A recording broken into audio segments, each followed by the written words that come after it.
2021 match का 8वां दिन और आज भी होंगे दो मुकाबले। दबंग दिल्ली वर्सेस बंगाल वॉरियर्स। ये कुछ जाना पहचाना सा नाम लगता है। 2019 में कुछ फाइनल खेला था इन दो टीमों ने। इसके साथ ही एक मुकाबला और होगा, यूपी योद्धा वर्सेस गुजरात जायंट्स। ये दो टीमें भी आमने सामने होगी। इन चारों टीमों पर खुलकर बात करेंगे, लेकिन उससे पहले एक जरूरी बात बता दें, क्योंकि भारत का सबसे बड़ा गेमिंग प्लेटफॉर्म विंजो आ गया है। यहाँ पर आप 100 से ज्यादा गेम खेल सकते हैं, वो भी 12 भाषाओं में। इसके साथ ही आपको यहाँ पे अपनी टीम बनाने का झंझट भी नहीं झेलना, क्योंकि आप एक्सपर्ट्स की टीम को अपनी टीम बना सकते हैं। फैंटेसी वॉर नाम का फॉर्मेट है, जहां पर आप एक्सपर्ट्स की टीम को अपनी टीम बनाइए और खेलिए। इसके साथ ही वर्ल्ड वॉर नाम का फॉर्मेट भी है। इस फॉर्मेट में आप एक गेम में 2 से 4 टीमें लेकर आइए और आपस में मार धाड़ वाले हल्के फुल्के गेम्स खेलिए। और इसके साथ ही अगर आप यहाँ पे जीतते हैं तो आपको मिलते हैं कूपन्स। अब इन कूपन से आप Amazon, फ्लिपकार्ट, बिग बास्केट पे कई सारे फायदे उठा सकते हैं। चलिए मैच पर वापस आते हैं, क्योंकि एक सबसे बड़ा मैच, सबसे इंटरेस्टिंग मैच होने वाला है दबंग दिल्ली वर्सेस बंगाल वॉरियर्स के बीच। अब इनकी हिस्ट्री क्या है? 2019 का PKL फाइनल, जिसने नहीं देखा उसकी हाईलाइट्स जरूर देख लीजिए, क्योंकि बहुत इंटरेस्टिंग वो मुकाबला था। दबंग दिल्ली फाइनल में हारी थी, बंगाल वॉरियर्स चैंपियन बनी थी। और आज जब ये दो टीमें आमने सामने होंगी तो मौका होगा दबंग दिल्ली के पास कि बंगाल वॉरियर्स से अपना बदला ले ले। हालांकि वो बदला इतना बड़ा नहीं होगा। खैर, वापस इस साल के टूर्नामेंट पे आते हैं, क्योंकि इस साल दबंग दिल्ली अपनी वही फॉर्म बरकरार रखे हुए है। 3 मुकाबले खेले हैं, 2 में जीत हासिल हुई है। एक मुकाबला टाई खेला था गुजरात जायंट्स के खिलाफ। इसके अलावा बंगाल की बात की जाए तो 2 मुकाबले उन्होंने जीते हैं, एक मुकाबला हारा था। दबंग दिल्ली टीम की बात की जाए तो नवीन कुमार के सामने सारे प्लेयर्स उनके थोड़े से फीके नजर आते हैं। हालांकि कबड्डी एक टीम एफर्ट होता है, हमेशा कहा जाता है, लेकिन नवीन एक्सप्रेस इस साल भी वही फॉर्म मेंटेन करे हुए हैं। सुपर 10s लगाए जा रहे हैं हर मैच में। 3 मैच खेले, तीनों में सुपर 10 आए हैं। अब तक 44 रेड पॉइंट्स ये अपने नाम कर चुके हैं। इसके अलावा इस टीम में और प्लेयर्स की बात की जाए तो विजय काफी अच्छा असिस्ट कर रहे हैं नवीन कुमार को। 3 मुकाबले उन्होंने भी खेले हैं। पहले मुकाबले में 9 पॉइंट्स निकाले, दूसरे में 2, तीसरे में 5। चाहेंगे कि ये जो ग्राफ है ये ऊपर बढ़े, नीचे घटे ना। और अब तक 16 रेड पॉइंट्स काफी अच्छे तरीके से असिस्ट कर चुके हैं नवीन कुमार को। अगर डिफेंस की बात की जाए तो जोगिंदर नरवाल का नाम सबसे ऊपर आना चाहिए इस टीम के लिए। सामने से लीड करते हैं और डिफेंड में अब तक 6 टैकल पॉइंट्स निकाल चुके हैं। इनके साथ संदीप नरवाल, वो भी 6 टैकल पॉइंट्स निकाल चुके हैं। और अगर जब दबंग दिल्ली टीम की बात की जाती है ना, तो रेटिंग डिपार्टमेंट में परफॉर्मेंस दिखती है। आप डिफेंस देखेंगे तो कॉन्टिन्यूस एफर्ट्स दिखते हैं इस टीम में से।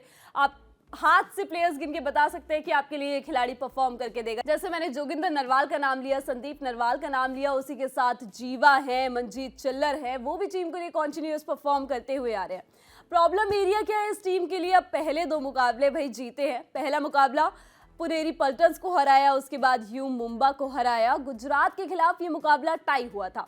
उस मैच में रेड पॉइंट 16 आए थे और 4 टैकल पॉइंट्स आए थे। टैकल पॉइंट्स की जो चलती हुई है ना, इनकी लाइन जो चलती है कि पहले मुकाबले में इनके डिफेंडर्स ने 9 टैकल पॉइंट्स निकाले, दूसरे में 10 टैकल पॉइंट्स निकाले, तीसरे में ये ग्राफ गिर गया, 4 टैकल पॉइंट्स आए। तो यहाँ पे थोड़ा सा काम करना पड़ सकता है दबंग दिल्ली को। अगर चैंपियन के सामने मुकाबला जीतना है तो बंगाल वॉरियर्स से बदला लेने की अगर सोच के साथ उतरनी है तो वही अच्छी परफॉर्मेंस देनी होगी। जोगिंदर नरवाल, संदीप नरवाल, जीवा, मंजीत चिल्लर, इन सब को चलना होगा।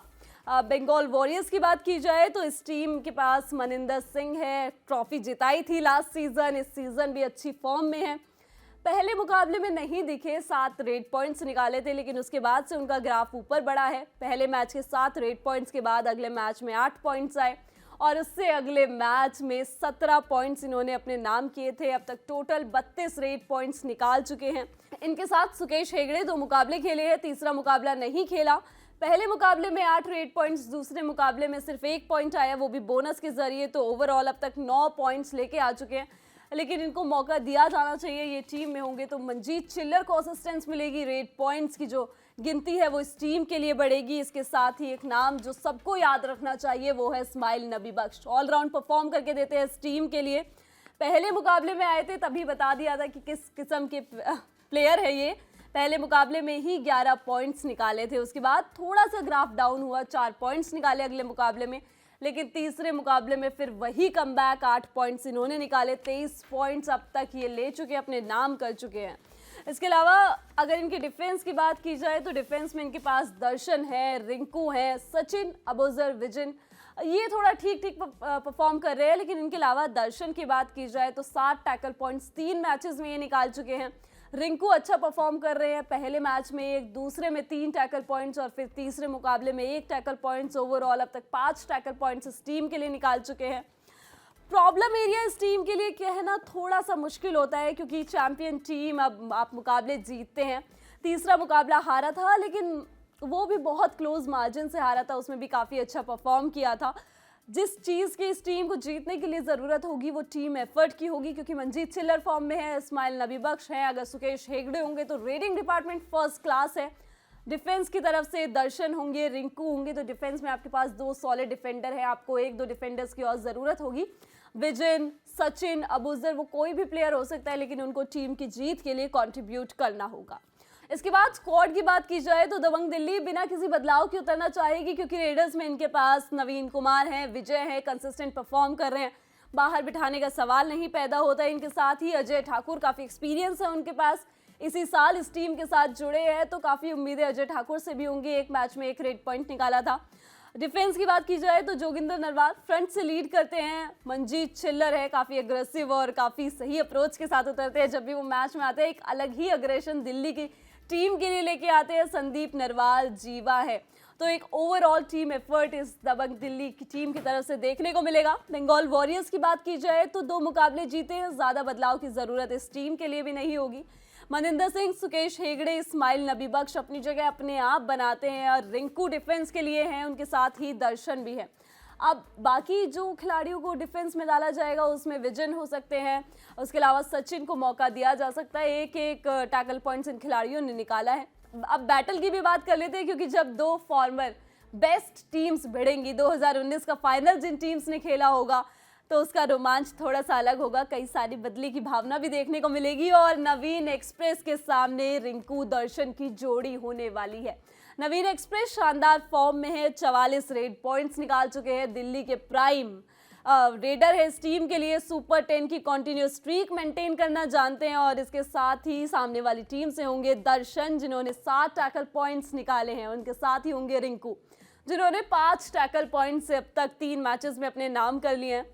इसके अलावा एक फाइट जो है जिसपे आपकी नजर होनी चाहिए वो नवीन एक्सप्रेस वर्सेस मनिंदर सिंह भी होगी, क्योंकि नवीन एक्सप्रेस जिस तरीके से शानदार फॉर्म में है उसी तरीके से मनिंदर सिंह भी है। अगर नवीन ने लास्ट मैच में 11 रेड पॉइंट्स निकाले थे तो मनिंदर सिंह ने भी 17 रेड पॉइंट्स अपने नाम किए थे। चैंपियंस की फाइट होगी, ये एक देखने वाली बात होगी, किस तरीके से नवीन अपनी जो लास्ट टाइम की भावना है उनको कैसे अब इस जीत में तब्दील करेंगे। क्योंकि जब पिछला मुकाबला 2019 का फाइनल खेला था तो उसके बाद उन्होंने एक इंटरव्यू में ये बात कही भी थी कि मैंने सुपर 10 लगाकर टीम को जिताया, लेकिन फाइनल में मैं अपनी टीम को 18 पॉइंट्स लेने के बावजूद भी नहीं जिता पाया। तो ये मैटर नहीं करता कि आप कितने पॉइंट्स लेते हैं, मैटर ये करता है कि आप इंपॉर्टेंट या फिर क्रूशियल टाइम्स में कितने पॉइंट्स लेते हैं और अपनी टीम के लिए जीतते हैं या नहीं जीतते। अब वॉच फॉर खिलाड़ीज की बात भी कर लेते हैं, क्योंकि जब इस मैच में इतने सारे अच्छे अच्छे प्राइम रेडर्स होंगे, प्राइम डिफेंडर्स होंगे, तो नजरें किन खिलाड़ियों पर होंगी। नवीन एक्सप्रेस के पास से नजरें नहीं हट सकती। अब तक 44 रेड पॉइंट्स अपने नाम कर चुके हैं, इनके साथ ही इनको असिस्ट करने वाले विजय पर भी नजरें रखनी होंगी, कमाल की फॉर्म में है। पिछले सीजन विजय को एक असिस्टेंट रेडर के तौर पर इतना ज़्यादा नहीं देखा जाता था, क्योंकि उस टाइम सीआर उनकी टीम में थे, चंद्रन रंजीत थे, इस बार बेंगलुरु बुल्स में चले गए हैं। तो ये जिम्मेदारी अब विजय पर आ गई है और उसको पूरे बखूबी अच्छे तरीके से निभा रहे हैं, नवीन का पूरा साथ दे रहे हैं। इसके साथ ही जोगिंदर नरवाल दबंग दिल्ली टीम के कप्तान हैं, 6 टैकल पॉइंट्स अब तक निकाल चुके हैं। इसके अलावा अगर बंगाल वॉरियर्स की बात की जाए तो मनिंदर सिंह से नजरें नहीं हटने वाली हैं। पिछले मुकाबले में 17 रेड पॉइंट्स निकाले थे और इस मुकाबले में क्या कमाल करेंगे अपनी टीम को एक बार फिर से दबंग दिल्ली को हराने के लिए, उस पे नजरें होंगी। और इसके साथ ही इस्माइल नबी बख्श क्या कुछ कमाल करते हैं।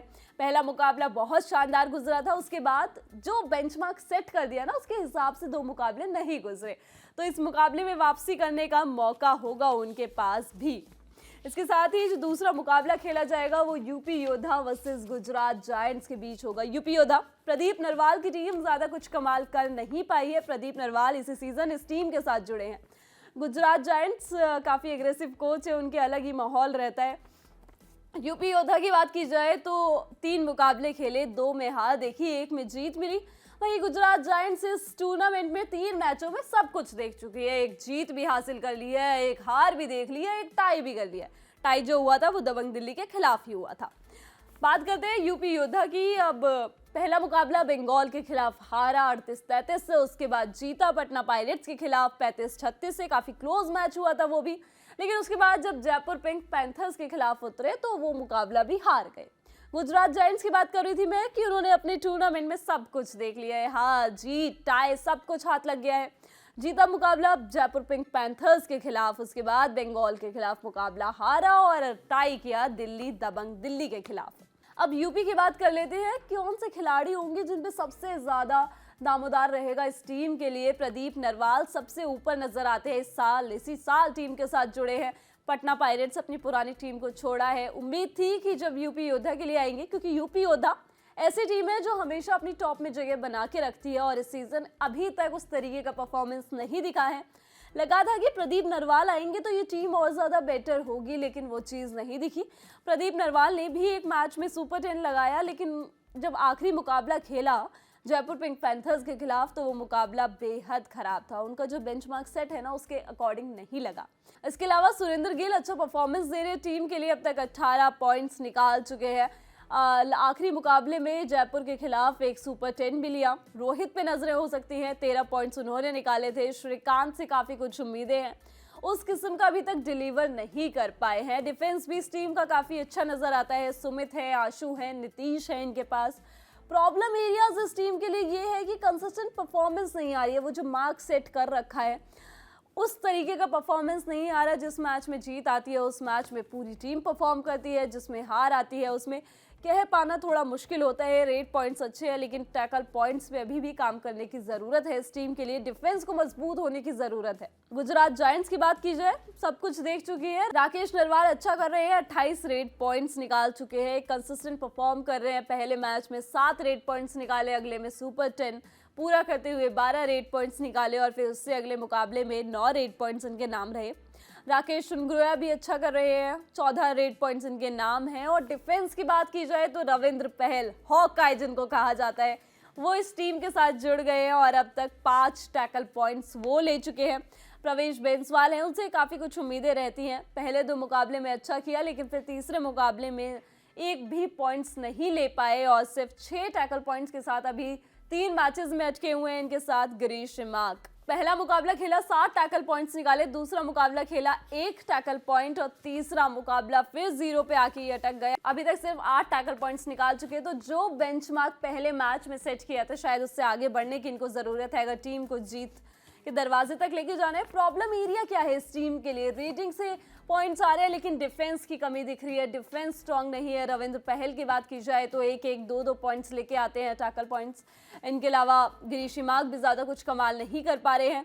पिछले मुकाबले की बात कर लेते हैं दबंग दिल्ली के खिलाफ, क्योंकि रेट पॉइंट्स इस टीम के लिए 15 आए थे, लेकिन टैकल पॉइंट्स सिर्फ 5 टैकल पॉइंट्स इनके प्लेयर्स इनको दिलवा पाए थे। स्क्वाड की बात की जाए तो यूपी योद्धा ज़्यादा कुछ बदलाव करना नहीं चाहेगी। सुरेंद्र गिल ने अच्छा किया है, टीम के लिए पॉइंट्स कमा के दिए हैं। उनकी जगह बनती है, रोहित की जगह बनती है और साथ ही प्रदीप नरवाल। डुबकी किंग को आप बाहर तो नहीं बिठा सकते। एक मैच में कम पॉइंट्स लेके आ पाए थे, लेकिन सुपर 10 भी इस 3 मैचेस में निकाल चुके हैं और उम्मीद रहेगी कि श्रीकांत को सपोर्ट करे और ज़्यादा पॉइंट्स निकाल के दे और उनके साथ श्रीकांत भी पॉइंट्स निकाले। डिफेंस की बात की जाए तो सुमित हैं, आशु, नीतीश, इन सबको एक टीम एफर्ट दिखाना होगा। गुजरात जायंट्स की बात की जाए तो राकेश नरवाल, राकेश चुनग्रोया कंसिस्टेंट परफॉर्म कर रहे हैं, कॉन्टिन्यूस परफॉर्म कर रहे हैं। डिफेंस में सुनील कुमार हैं जो कि 4 टैकल पॉइंट्स अपने लास्ट मैच में निकाले थे। प्रवेश बेंसवाल है, रविंद्र पहल है और गिरीश मार्क है। गिरीश मार्क को परफॉर्म करना होगा और रविंद्र पहल से थोड़ी सी ज़्यादा उम्मीदें अब गुजरात जायंट्स करेगा कि 1-2 पॉइंट्स निकाल रहे हैं, लेकिन ज़्यादा टैकल पॉइंट्स निकाले ताकि टीम की जीत जो है वो पक्की हो। बैटल किन खिलाड़ियों के बीच में आपको देखने को मिलेगी? बैटल देखने को मिलेगी Rakesh Narwal versus Pradeep Narwal. Rakesh Narwal consistently perform कर रहे हैं अपनी टीम के लिए और दूसरी तरफ है प्रदीप नरवाल, बड़ा नाम, बड़ा चेहरा। उस तरीके का परफॉर्मेंस अभी तक दिखा नहीं है। एक मैच में दिखा, दूसरे में दिखा, तीसरे में थोड़ा सा डाउनफॉल हुआ। अब चौथा मैच होगा तो उठने की उम्मीद की जाएगी। 23 रेड पॉइंट्स अब तक ले चुके हैं प्रदीप नरवाल, तो उम्मीद होगी ये जो रेडर वर्सेस रेडर वाली, नरवाल वर्सेस नरवाल वाली लड़ाई होगी, तो इसमें प्रदीप नरवाल अपनी छाप छोड़े और जिस तरीके से अपनी टीम को, पुरानी टीम को, पटना को चैंपियंस बनाया था, उस तरीके का परफॉर्मेंस दे। वॉच आउट प्लेयर्स कौन होने वाले हैं? सुरेंद्र गिल 18 रेड पॉइंट्स अब तक निकाल चुके हैं यूपी योद्धा के लिए, उन पे नजरें होने वाली हैं। इनके साथ ही प्रदीप नरवाल 23 रेड पॉइंट्स इनके नाम है। जो मार्क सेट कर दिया है ना, अभी उस लेवल का परफॉर्मेंस नहीं है, लेकिन वो भी जल्द देखने को मिलेगा। इसके साथ ही डिफेंस में सुमित के ऊपर भी नजरें होने वाली है, टीम के लिए अच्छा कर रहे हैं यूपी योद्धा के लिए। अब बात कर लेते हैं गुजरात जायंट्स के वॉच आउट प्लेयर्स की, क्योंकि इसमें राकेश नरवाल होने वाले हैं, कंसिस्टेंट परफॉर्म कर रहे हैं। इसके साथ ही नजरें ग्रीश इमाक पे होंगी। अब तक 8 टैकल पॉइंट्स ही निकाल पाए हैं, लेकिन इसलिए होंगी क्योंकि उस काबिलियत के प्लेयर है ये, और पहले मैच में दिखाया था कि क्या कुछ कर सकते हैं, क्या कुछ नहीं। इस प्रीव्यू वीडियो में बस इतना ही। आप देखते रहिए क से कबड्डी। पीकेएल की पूरी कवरेज दी ललन टॉप के इस शो में जारी रहेगी, और इसके साथ ही हमारे नए चैनल ललन टॉप स्पोर्ट्स को भी सब्सक्राइब कीजिए, क्योंकि वहां पे आपको स्पोर्ट्स जगत की सारी बातें, सारी ताज़ा खबरें आप तक हम लेके आते हैं। देखते रहिए दी ललन टॉप। शुक्रिया।